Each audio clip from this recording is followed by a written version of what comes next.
And so it was that Kered Larae found himself in Baldur's Gate. He began exploring the city, and unwittingly stumbled upon what is known as the Merchant League, something he was actually told to look for, as he needed the charts that supposedly they had available in order to investigate the island he had heard about in Olgoth's Beard. Upon entering the Merchant League, he and the party were actually attacked by some of the local guards there.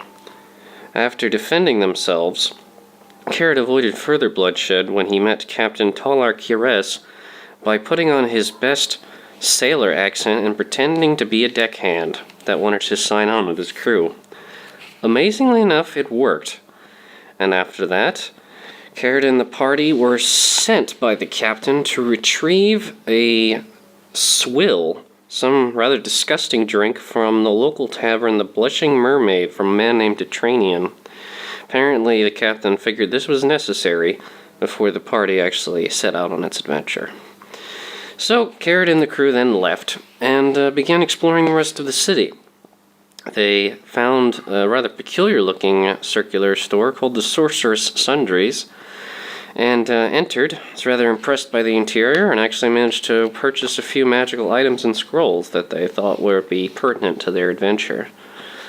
As they ascended the staircase up onto the second floor, the party unwittingly interrupted Neiman and a band of other necromancers who were actually performing a ritual.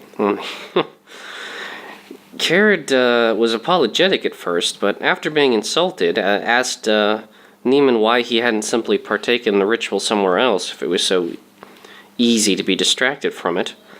And upon this suggestion, Neiman and his band actually attacked Kered and the party. Another very unnecessary bout of violence later, Neiman and his men were defeated. And Kered was made all the more nervous by the fact that it seems like no matter where the party goes or what they do, someone is always looking to fight with them. He found it rather demoralizing, but he pressed on nonetheless. The party made its way south and then west, eventually ending up in the harbor.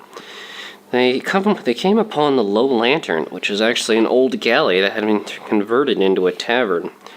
After investigating that for a little while, Kered spotted the fact that this rather eclectic place had gambling tables, and of course let himself loose as he so often does. Now, interestingly enough, he actually made money again, as though he is addicted to gambling, he's actually a decent enough gambler, so he made a bit of return of coin before the party dragged him away from the festivities. Exploring the rest of the city, Kered and friends actually eventually came upon the harbor master, and Kered thought that it would be interesting for him to actually ask him what was going on here with the Iron Throne, and the harbor master made a rather interesting comment and suggested that all of the other merchant guilds within the city don't even try to compete with the Iron Throne for, obviously importing and mining in iron, which he thought was rather strange, and obviously there was something more to discover there, and it made Kered think that perhaps the other guilds in the city were worth investigating, along with just with the Iron Throne itself.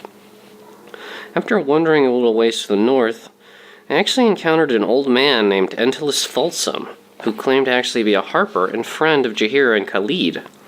Kered found this news very interesting, as he had suspected that his two companions, were harpers, or at least related to the harpers, but this obviously just seemed to verify it to him, and he thought that was rather peculiar, considering all of the rather interesting reputation that the harpers have for involving themselves in other people's business. After a relatively civil conversation, the group actually just started going to the west to explore the western side of the city, and rather unfortunately for them, stumbled upon what appeared to be the Iron Throne's headquarters.